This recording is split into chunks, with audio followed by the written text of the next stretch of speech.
a Ugandan politician, is getting roasted because after getting cancer and treatment in Germany for 6 months, he built a church in Uganda, not a hospital. This is how he explains it.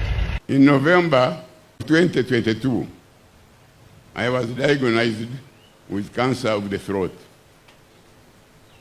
And I underwent chemo and radiotherapy. And I stayed in Germany for 6 months. And I recovered.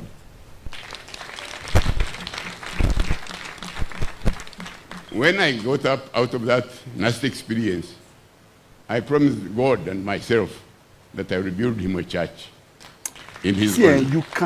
You cannot ignore the fact that something is tactically, mentally, spiritually, emotionally, psychologically, physiotherapically, physically, every form wrong with us as a people.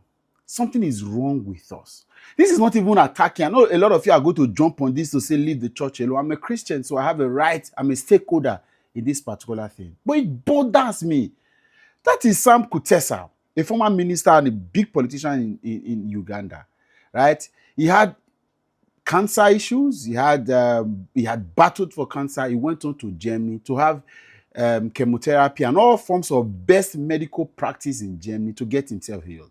According to him, while he was in the hospital, he told God that if he heals him, he's going to build a church. Sam Kutesa left Germany after getting world-class, first-class, world-class standard medical intervention, came to a small community called Sambabule to come and build a church, the All Saint Church. And the worst of all is that you know how huge he was. That's President Yoweri Museveni, who is seated there. In fact, it was commissioned by President Museveni. Was this not the ample time? Let's assume that Sam Kutesa had gone ahead to make that church and then call for attention. In that particular event, would have the next thing Sam Kutesa would be doing was to lead the people next to building a world-class hospital, at least, or maybe a health center that could do basic or primary intervention, primary health care for the people of that community. And with all the records that we have of the massive dilapidation of the health facilities in Uganda. Uganda is one of the most backward countries in Africa and even in the world when it comes to health and health intervention, medical interventions. Obviously, the most important thing, assume me, because it's a vow he had with God. Assume me, because we have to again to review all of these things. If we turn around and say you are fighting church, you are fighting church. Even the people that brought this knowledge, or that brought this religion, that brought this faith, they have advanced enough to ensure that medical intervention, science, technology, they are now being pushed ahead of any other thing. But the people that bought it, so that's why sometimes while we are here trying to castigate what the Westerners did, what the colonial masters did, what neo-colonialism, imperialism, and all of these things happening, I ask, the people must have accepted it.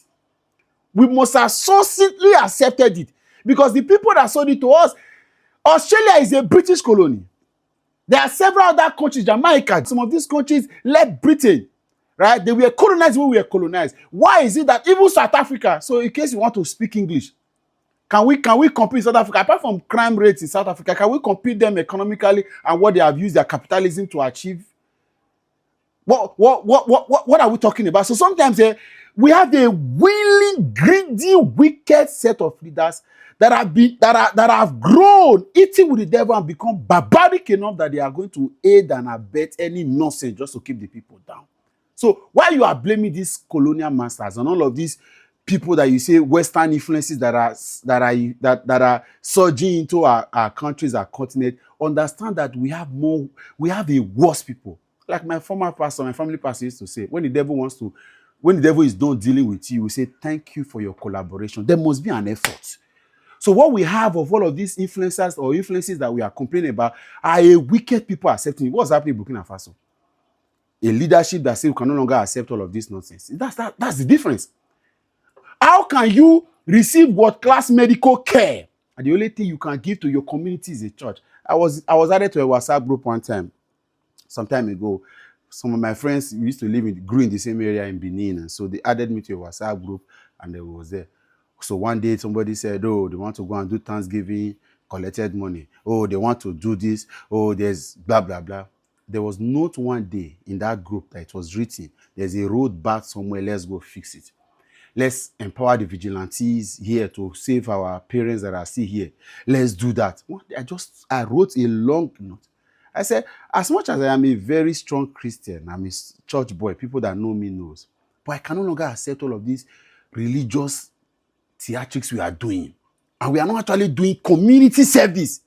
We have donated, as at my last count, over ₦1 million here. None of them have been towards community. All of them is, oh, this, oh, that, all of this, all of that. So somebody even said that the church we used to attend, there's one church, I didn't attend the church anyway, in that area, that something is happening and they need to help. Nobody asking for how do we grade this road, how do we help farmers, how do we do this, everybody. So you see this nonsense that's entered our head. We're not well. We're not well. We are not even ready for salvation. People are clapping. A president is seated. You came to open a church. What stops you from, as they build that church, you build medical center by the side? I beg you.